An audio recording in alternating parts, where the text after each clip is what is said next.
नमस्कार, आपण पाहत आहात एसके न्यूज। माजी मंत्री बाळासाहेब पाटील यांच्याबरोबरच माजी मुख्यमंत्री पृथ्वीराज चव्हाण यांचे आता कराड शहरात किती प्रभुत्व आहे हे या नगरपालिकेच्या निवडणुकीनंतर कराडकरांना समजून येईल। या निवडणुकीवर आपले अस्तित्व टिकून राहणार आहे हे समजूनही माननीय पृथ्वीराज चव्हाण सध्या दिल्लीत तळ ठोकून आहेत। बाळासाहेब पाटील यांच्या गटाबरोबर आघाडी करायची की नाही, केली तर कोणते उमेदवार हे ठरवण्यासाठी माजी मुख्यमंत्र्यांनी कराड शहरात असणे गरजेचे होते। आमदार अतुल भोसले यांच्या वादळात कराड शहरातील काँग्रेस नामशेष होत असताना माजी मुख्यमंत्र्यांनी स्वतः जातीने लक्ष घालून निवडणुकीत उमेदवार ठरवणे गरजेचे होते। माजी मुख्यमंत्र्यांनी विधानसभेच्या वेळेसचा धडा घेऊन त्यानुसार आखणी करावयास हवी।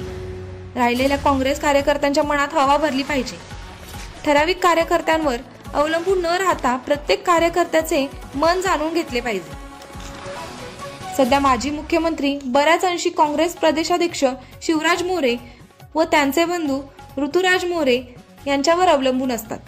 त्यामुळे जुन्या कार्यकर्त्यांच्या मनात चलबिचल चालू आहे व या चलबिचलीचा फटका त्यांना विधानसभेवेळी सहन करावा लागला। जमिनीवरचे कार्यकर्ते हेच खरे पक्षाचे आधार असतात हे त्यांनी ध्यानात आणले पाहिजे।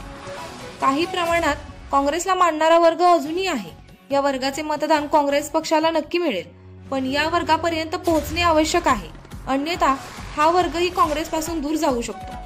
सध्या स्थितीला भाजपाला टक्कर देणे एकट्या राष्ट्रीय काँग्रेसला अवघड जाईल। यासाठी बाळासाहेब पाटील यांच्याशी समझोता करणे आवश्यक आहे। विधानसभेवेळी एकमेकांची मदत न करणे दोघांनाही भारी पडले होते। विधानसभेच्या पराभवाच्या धक्क्यातून बाहेर पडून येणाऱ्या दिवसात काँग्रेसला कसे सोनेरी दिवस येतील हे पाहिले पाहिजे व त्या दृष्टीने उपाययोजना आखणे आवश्यक आहे। एसके न्यूज साठी ऋतुजा उबाळे।